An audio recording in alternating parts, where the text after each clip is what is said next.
Hello everyone, my name is Manuel Lopez and I'm here with Cottrell Specialty Pharmacy, and we would like to welcome you to our Let's Get Cooking series. For our very first episode, we're going to make homemade cinnamon rolls. You'll need about 2.5 hours and a little bit of elbow grease, but you're going to make an amazing batch of homemade cinnamon rolls covered with cream cheese frosting. Let's get cooking! Hello everybody, so we're going to make cinnamon rolls. And then one of the very first things that you want to do is measure out all of your ingredients and lay them out in front of you.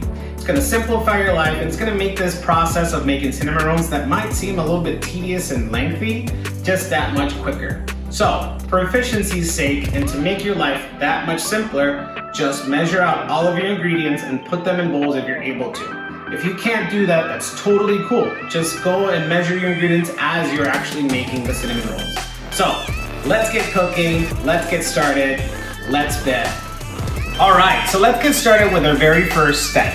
So the very first thing you wanna do is grab your milk. You wanna warm it up to 110 degrees, or you can put it in your microwave for about 40 to 45 seconds. You wanna pour this into a big bowl.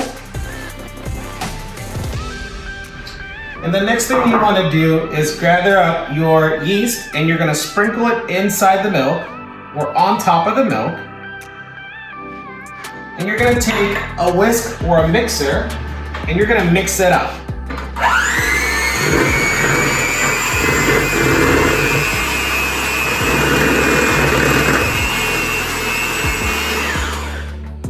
Now you wanna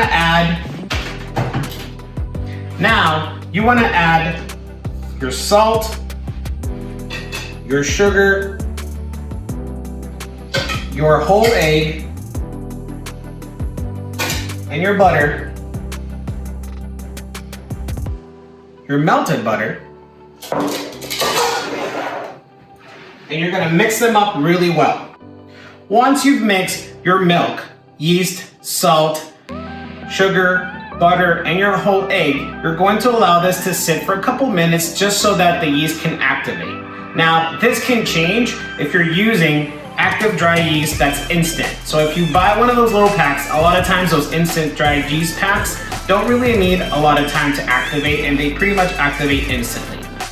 So now that we've let this sit for a while, we're going to get started with the next step.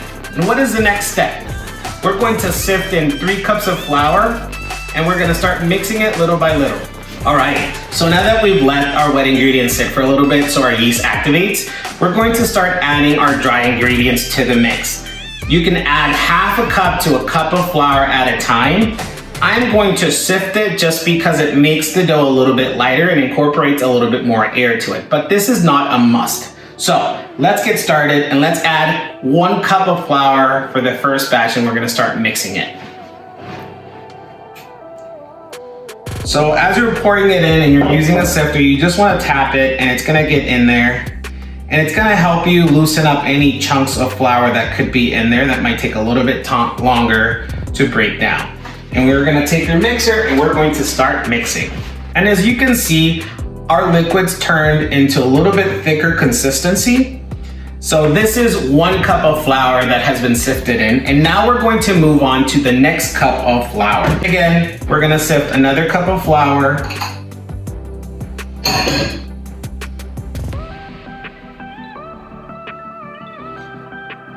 And you wanna start this a little bit slower because you can get flour kind of spiking up in the air. So let's put this on low and we're gonna start mixing up again. And at this stage, you'll see that our dough is starting to form. So now we're not gonna add the full cup of flour yet because the machine is not gonna be able to mix it. So we're only gonna add half of this to the dough. And then once we start seeing it sort of making itself into a ball of dough, we're gonna stop, because if not, the machine is not going to be able to do it. And we're going to then start kneading by hand. So again, I'm gonna continue mixing and I'll show you guys the result of this. And pretty instantly, as you can see, our dough started sticking to the mixer. So what we wanna do now is basically move forward into kneading it on the table. So we're gonna take all of this dough and we're gonna simply remove it as best as we can from the machine.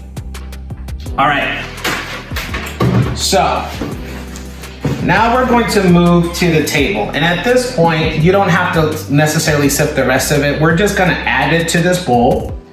And then using our hands, we're gonna slowly start incorporating this.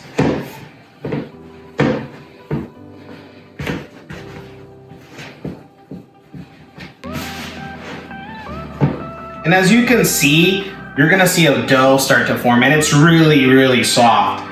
So now that we have that, we're going to turn this over onto the table with all of our flour. We're gonna take a rubber scraper and we're gonna try and get as much of this dough out of it as possible, because we definitely want every little bit that we can get out. And as you can see, I've gathered all of my dough onto the table. And we definitely want to have a little bit of extra flour on hand so that we can knead this properly. So now that we have our dough on the table, we're gonna start kneading. And how do you start kneading? Well, you're gonna flatten this out, and then you're gonna fold it towards you and fold the sides in, fold the top in, and you're gonna continue folding in and slowly incorporate